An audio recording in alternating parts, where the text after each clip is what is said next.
Et yo tout le monde, c'est Maxigun, j'espère que vous allez bien. Et aujourd'hui on se retrouve pour la critique, la fin du coup de la saga en film, pas en jeu vidéo, The Amazing Spider-Man avec The Amazing Spider-Man, le destin d'un héros, ou en anglais The Amazing Spider-Man 2, oui chez nous le 2 a été remplacé. Toujours édité, oula, je m'y perds à force moi. Réalisé par Mark Webb, produit par Sony, enfin Columbia Pictures, mais c'est Sony, hein, simplement. L'histoire, Peter Parker étant toujours Spider-Man, est tiraillé à cause d'une promesse qu'il a fait au père de Gwen Stacy à sa mort dans le premier film. Comment je vais dire ça, puisqu'il lui a promis de, en gros, quitter sa fille et en gros de la laisser loin du danger, et qu'ils sont techniquement toujours ensemble et qu'elle pourrait prendre cher. Et pendant ce temps, un employé du réseau électrique de Oscorp, d'ailleurs celui qui a créé le réseau, Max Dillon, va tomber par accident dans une cuve remplie d'anguilles électriques qui servent à fournir de l'électricité pour tout le réseau, comics, et va se transformer en homme fait en électricité. Oui, c'est un petit peu con dit comme ça. Que dire? Que dire, que dire, que dire, que dire? Ce film est une putain de tuerie. Là, ce film, c'est... Oh là là là là là là, c'est un kiff, mais c'est un kiff à regarder. C'est un régal pour les yeux, pour les oreilles. Mais, il y a toujours des points négatifs. Alors, je vais commencer du coup par les points négatifs, histoire d'être tranquille que j'aurai. Le scénario a toujours des fois des bonnes grosses ficelles scénaristiques, un peu visibles.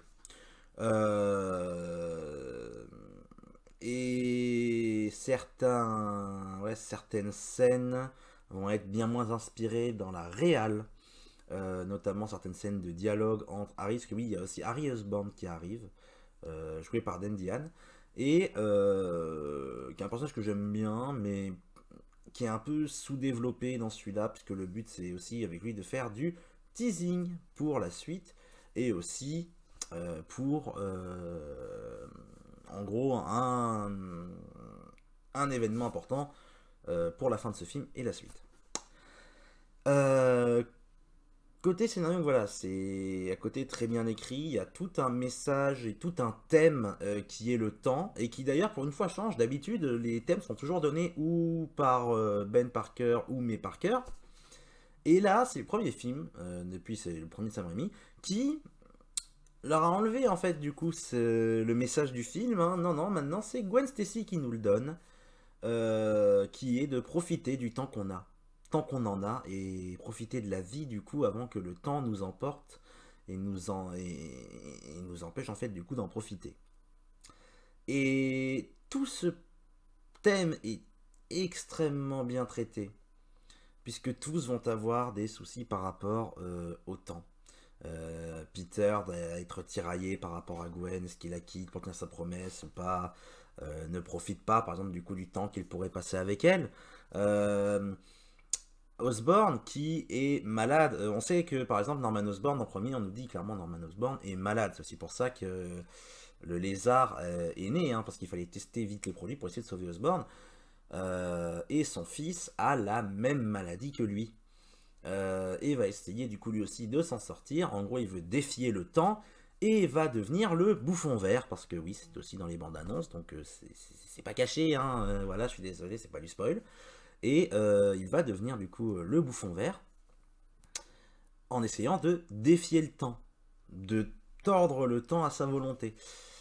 Et tout est une question de temps. Le seul qui n'a pas vraiment de rapport avec le temps, ou alors je ne la vois pas, et à ce moment-là, si vous avez une théorie là-dessus, je vous invite à la mettre en commentaire, c'est Electro, qui est quand même le méchant principal. Où je ne vois pas vraiment son rapport au temps. Et ouais, beau chercher, même hier en regardant le film, hein, j'ai pas trouvé. Mais voilà. Côté, voilà, donc scénario, j'ai pas trop envie d'en parler parce que c'est vraiment très intéressant et je vous invite franchement à regarder ce film de A à Z. Et déjà, juste pour une chose, parce que là, c'est une leçon totale. La réal de ce film, c'est une dinguerie. Dans les scènes d'action, ce sont les scènes d'action les plus impressionnantes, les mieux rythmées de tous les films Spider-Man, même ceux de Sam Raimi. Et ça me fait mal dans un sens de le dire, moi gros fanboy du premier. Et le premier dans ce côté un peu plus fixe, un peu rétro, un peu vieillot en fait, c'est un style. Mais celui-là, dans le moderne et autres, oh là là là là là là, il y a tout, il y a tout pour que j'ai envie de l'aimer. Rien qu'à repenser déjà j'ai des frissons. Mais hier j'avais une sourire cassoire comme ça, les frissons. Il y a une scène de combat sur Times Square. Mais c'est une dinguerie. Et tout, la puissance du combat, on va commencer avec du dialogue, on va monter crescendo dans la violence et la destruction, avec une petite pause au milieu pour faire éclater le climax de la scène, avec une musique, la musique composée par Hans Zimmer, et il me semble qu'il avait... Alors, je reprends mes fiches, à chaque fois quand c'est la musique c'est ça, je reprends mes fiches parce qu'il me semble que il n'était pas tout seul avec... Hans Zimmer, du coup, voilà, fonde avec Mark Webb un surgroupe nommé Magnificent Six. Ah ah, Sinister Six, Magnificent Six, MDR.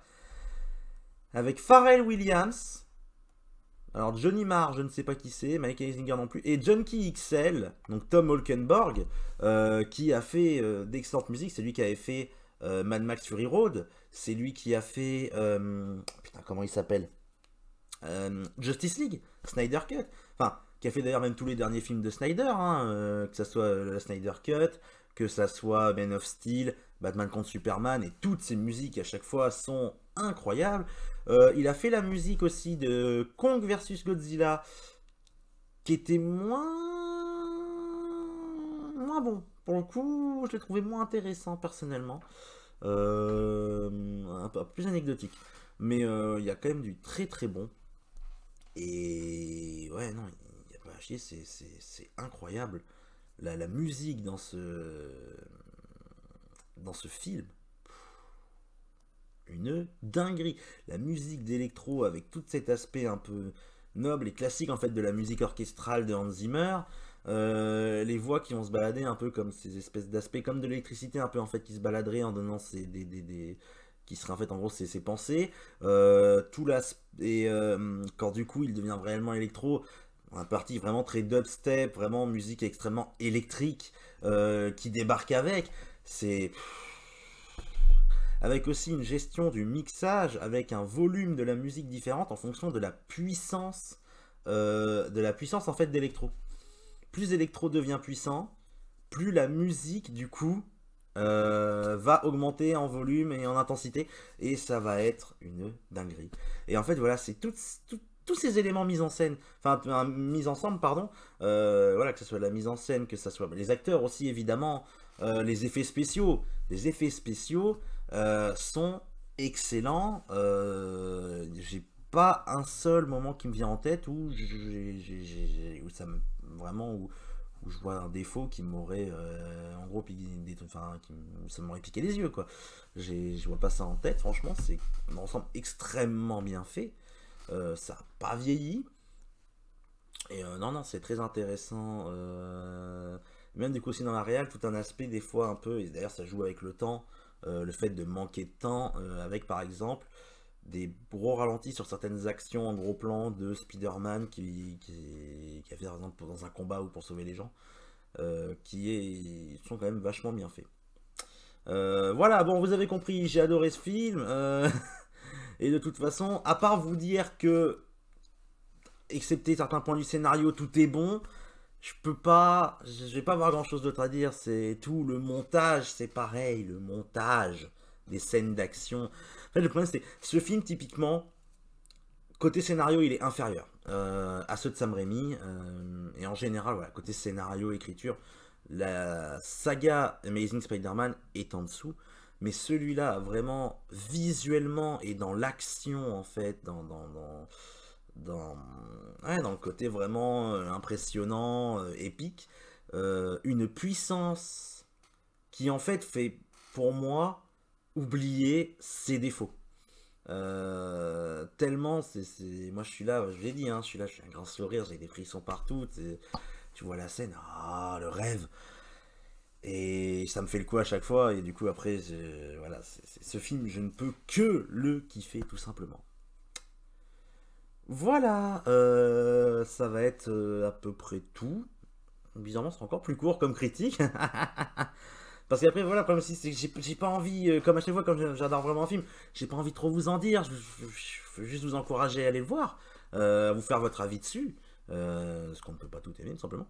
Mais franchement, c'est excellent. Et ça sera tout pour moi. Sur ce, merci d'avoir regardé. N'hésitez pas à vous abonner, à mettre un j'aime, à laisser un petit commentaire. Et puis sur ce, moi, je vais vous laisser. Et prenez soin de vous. Ciao!